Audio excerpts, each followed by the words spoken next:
Hey, YouTubers and more, probably. What's up?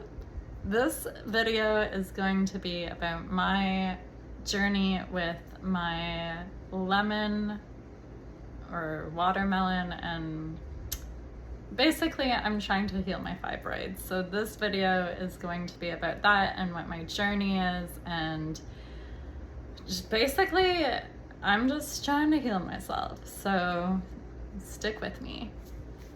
I found out I had fibroids in 2024, and I would say 2024 was a pretty transformative year for me. I lost a lot of weight. I started getting back into raw veganism. I started getting into fruitarianism. And I just had so many things that changed for me, and I learned a lot, I grew a lot, but the main thing is that I found out I had fibroids. And I would say at the start of 2024, even before that, I was having really heavy periods. I was having periods where I would have to wear those the strongest tampons and the strongest pads, and I was changing them every hour. Like, I was so sick that there was only 1 week of the month where I felt like I could do anything. Like, it was very, very stressful. It was very painful, and I was suffering from migraines. I was suffering from just a whole bunch of stuff. I was like very overweight. I was about I think my heaviest was about 218 pounds or 220 pounds. And yeah, I was really sick. I wasn't happy. I was very depressed. I was living a life that wasn't for me, and it was putting its toll on me, and I was not in a good space of mind. So yeah, in April 2024, I found out I had fibroids. I decided I was gonna go celibate. I decided that I needed to take a break from sexual activity.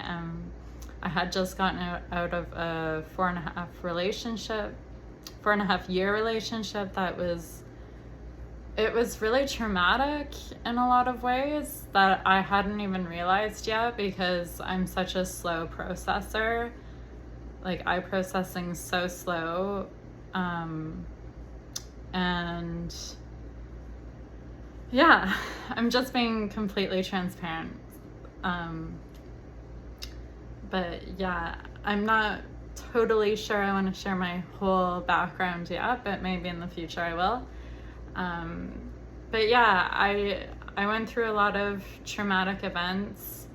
My ex, he was a liar. He was a cheater. I'm not saying I was perfect in the relationship. I definitely did things that were wrong as well. But he was more aware of it than me. I was very manipulated, and I'm a people pleaser. So yeah, I'm working on that. I'm learning boundaries. I've been going to therapy since January, and it's really helping me grow as a human. So if you're thinking that you may need some type of therapy, I would say find something, because it's definitely helped me. I was always avoidant of therapy because I didn't want to be put on medication. I didn't want to be labeled as crazy or whatever, and I found someone who's an art therapist, psychotherapist, who isn't trying to put me on something that I don't want to be on. So if medication is for you, go ahead and do it, but really just having some type of support if you need it. If you're suffering from anxiety and depression, it's so helpful to have someone there to listen to you and support you. So definitely do that. But anyway, back to my fibroid healing journey. 2024, I started with the healing. So my dear friend at the time, who's becoming a bit more, he went to this healing retreat where he did this 31-day fast, and he came back and he was so happy, and he talked about all of the healing stuff, and that reminded me of raw veganism. So like 8 years or so, or in 2017, 2018, I started doing raw vegan, and I was feeling really good and really healthy. And then when I started dating this guy in 2018, who I ended up being with for 4.5 years, I went off the diet, and that's when I started gaining weight, and I started getting my symptoms back. I would say was it 2021 when we did the vaccines? 2021, I think. I took the vaccines because I wanted to see my grandpa, and I think it had a much bigger toll on my my health, and probably why I have such issues, because like my periods did get heavier, they got worse, and I've been trying to heal them ever since 2024. So I would say by the fall of 2024, I was pretty much no sugar, no salt, no oil. I was kind of following the ayahuasca diet. And then I started going more into fruitarianism, because my, my love, he just kind of inspired me to go down the route of fruitarianism. And I was already pretty enthusiastic about raw veganism, so it kind of made sense to me to try the fruitarian lifestyle. It kind of makes sense to me that we are frugivores. I've been vegetarian since I was 14. I went vegetarian to lose weight, which I did, and then I started learning about all of the factory farming and what actually, like, when I was 14, I didn't really know much about like what I was putting into my body. I was so unaware, and I didn't even realize what meat was or what calories were. Like, see, I have a bit of a learning disability. I'm ADHD, and just some things, they didn't connect with me until much later. Like, I kind of feel like my, the frontal lobe, I feel like I developed it a lot later in life. So, like, I'm a late bloomer for sure. Anyway, I started my journey, and I was feeling a lot better. Had solid abs. I had loose skin because I lost a lot of weight. I still have some loose skin. Then I went to Australia, and I was trying to maintain my fruitarianism, but I got caught up in a lot of different lifestyles. I was living with different people. I maintained it for the most part, but I found myself really addicted to protein bars, which weren't completely vegan, I will admit, but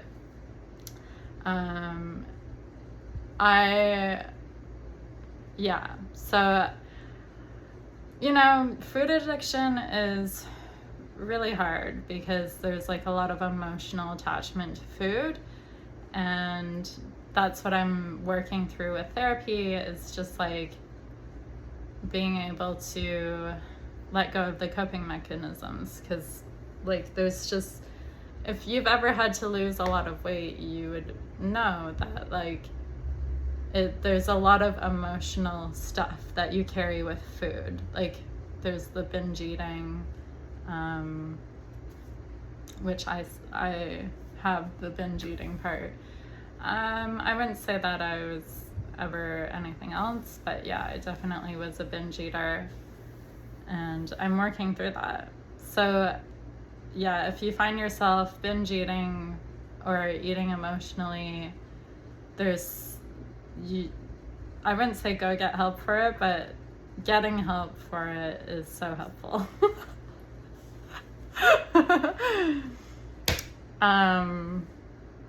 Yeah, okay.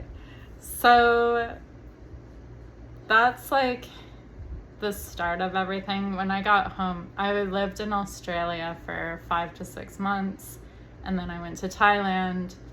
And when I was in Thailand, I did a bit of a fast. When I first got there, I did like a week kind of juice fast, and then I went to TTC spa school because I do Thai massage. So I did 2 weeks Thai massage lessons. I did the Thai oil and traditional Thai level 6. And while I was there, I was able to just eat all the fruit I wanted. I got back on my fruit train. I felt so good. I was working out. I was healing. Like, I felt amazing. And then when I got home, I moved. I was living with some friends. I was kind of couch surfing, and again, I kind of lost my way. My friend passed away, which was really, really difficult. I was supporting my other friend who he lost his wife, and it was just like a really hard time. And I found myself binge eating again and getting into these old habits. There was definitely like a lot of treats and stuff available for me to eat, and it was very hard for me to not eat them because it was just all over the place. And yeah, I was sad, so naturally you go off your way. And I know some people, they are in an environment where they can maintain a healthy lifestyle, but for me, I wasn't in the right environment. I even fainted when I was there. There was like a lot of scary things that happened. So I was like battling to be fruitarian because I was trying to do this 40-day grape fast.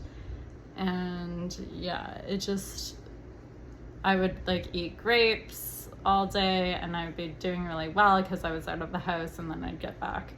And it just, like, I would just eat the candy or the chips or whatever was there. So it wasn't very good because I was like partially healing and then like going back to the junk. So I was like putting on weight, and my periods were getting heavier, and I just knew that I needed to move on from there. And eventually I found a spot where I could just kind of live peacefully, and I was sticking to a diet. But when winter came, it was probably one of the toughest winters of my life because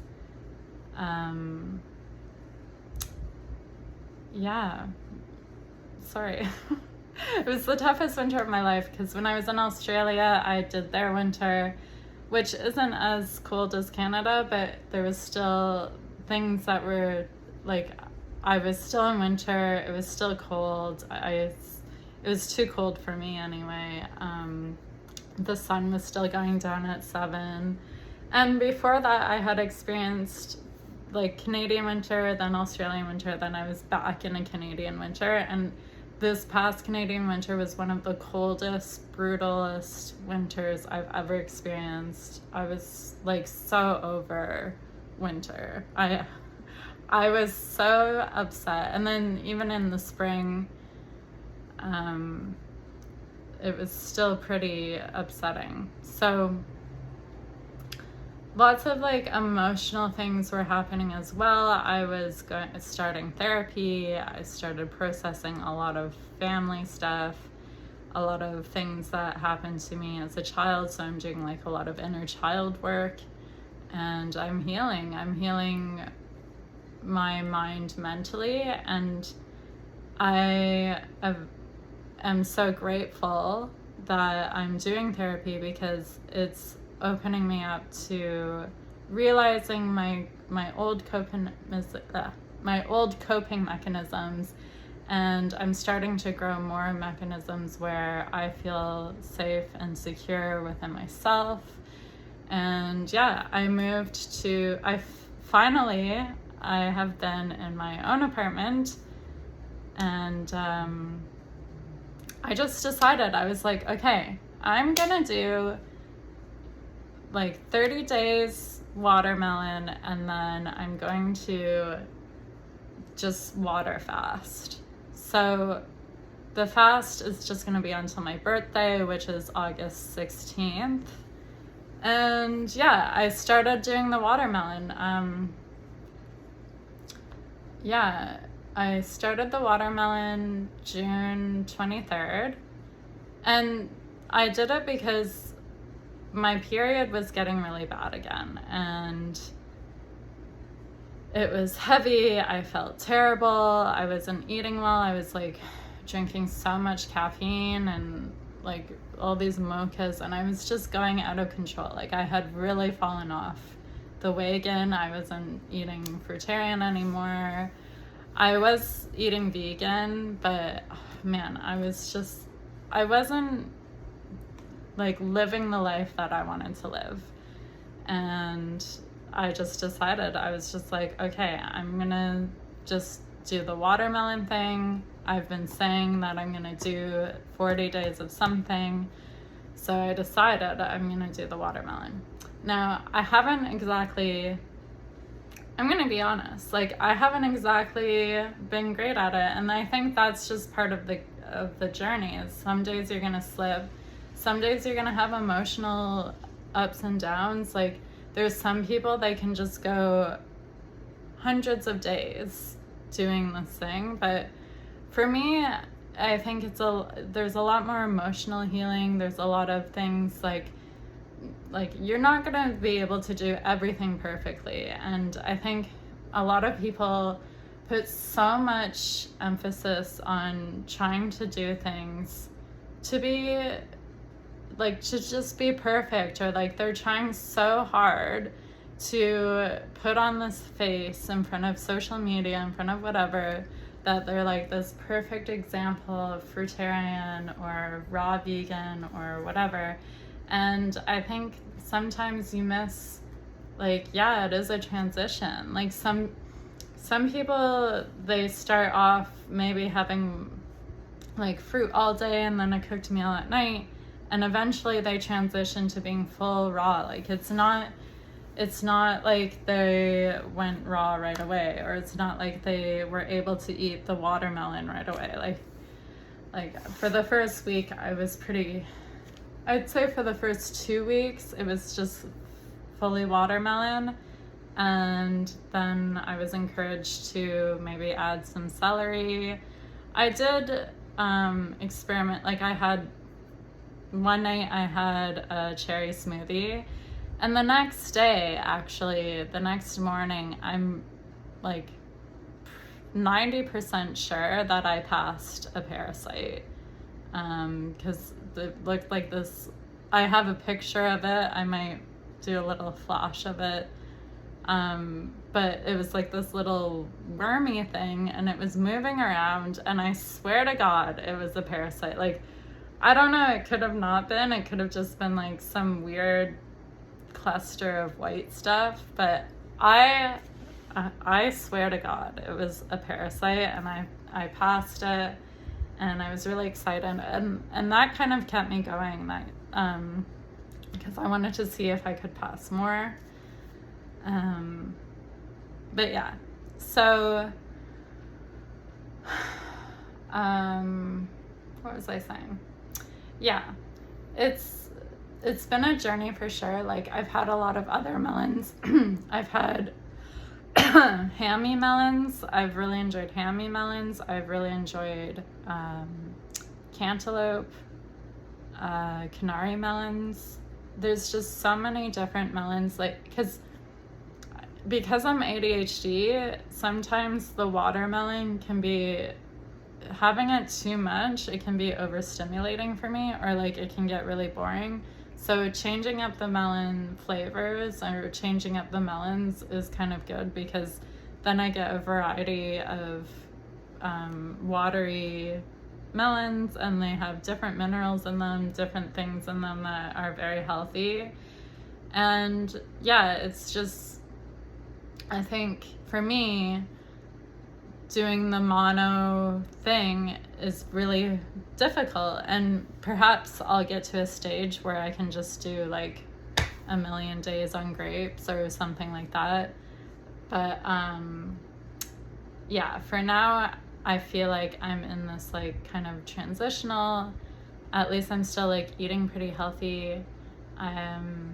I've had celery as well, like celery juice, or sometimes I'll just like have a thing of celery, and that's really good too, because they have minerals, they have the salt, they have different things that the watermelon doesn't have. And sometimes, like, if you're just eating so much watermelon, for me it's just like, ugh, like it gets really sweet. So the celery I found was really helpful for getting the different minerals, and it would be like I would have watermelon and then I would eat celery. So things I've noticed as well through this journey is, well, I've lost about I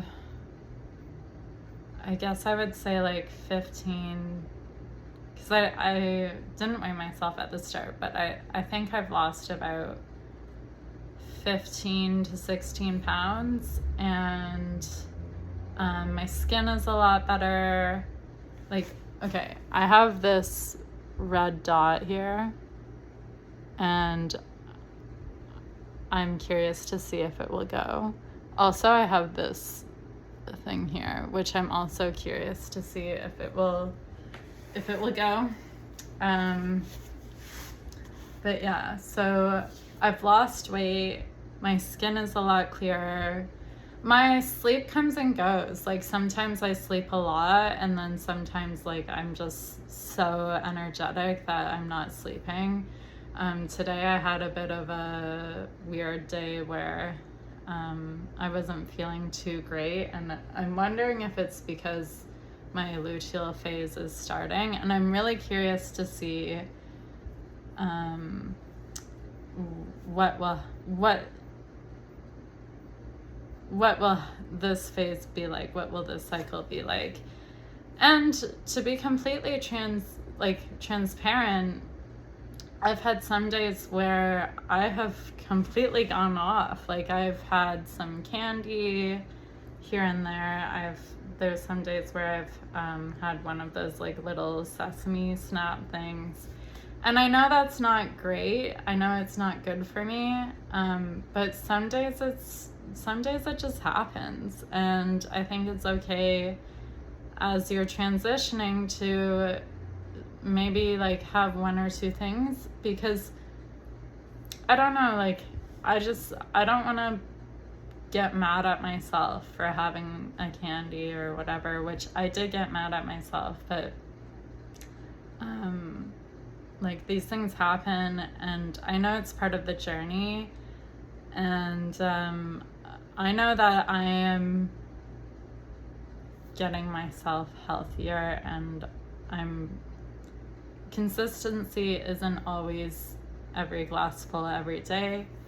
It's just trying every day to keep doing your best and doing what is best for you. So maybe some days you're feeling really weak and you need some cooked food. Like one night, it was before my period. I find it's hardest when it's the luteal phase, but I had coconut milk, and that whole night I just felt so sick. Like, and it took the whole day to digest the next day. Like, I couldn't eat anything until 5 p.m. the next day because I was just so full of coconut milk. And I was just like, whoa, what did I do? Like, this is affecting me so much. So I haven't done anything like that since. The candy, it was just like a few candies or whatever. And yeah, I'm working towards, avoiding those things. But when you have a sugar addiction, it's hard. And I know that fruit is really sweet and stuff, but it's just like a different kind of sugar. So I'm working through it, and I'm taking it one day at a time. But starting tomorrow, I'm planning on, well, maybe by the end of this weekend, because I still have some lemons and stuff, but I am planning on just going on straight water until my birthday, which is August 16th. And then on my birthday, I'm just gonna like mow down some watermelon. Probably some watermelon. And yeah, I'm just really excited to see if this helps heal me. I've seen so many women that have had fibroids and they go on their 90-day cleanses and they heal their fibroids. It might take me a little bit longer because I've had some slips, but I'm really positive that it will help. Like, my last cycle is probably the lightest. Like, it was still, I've gotten to a point where, like, I'm not wearing tampons. I stopped wearing tampons in 2024, which I think was really significant because the tampons, they hurt so much. Like, anything that I put inside me hurt so much, and that's one of the reasons why I went celibate. Also, like, my last period, I always had to wear those heavy-duty period underwears. I had to wear, like, nighttime pads, so it was like wearing a diaper, and I had to change them almost every time I went to the bathroom, which was like less than an hour. I would, in the winter, I had a clot that was this big, like it was huge. And yeah, it's just been, I'm a lot better than I was in 2024. Like I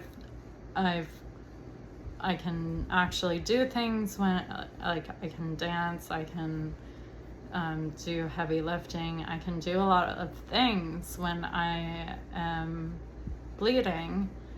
But this past period was one of the best periods I've had, like, in years, since COVID. So I'm just really looking forward to seeing if it will get better. And I hope that you'll join me on my journey. Maybe I'll do an update after my 2 weeks.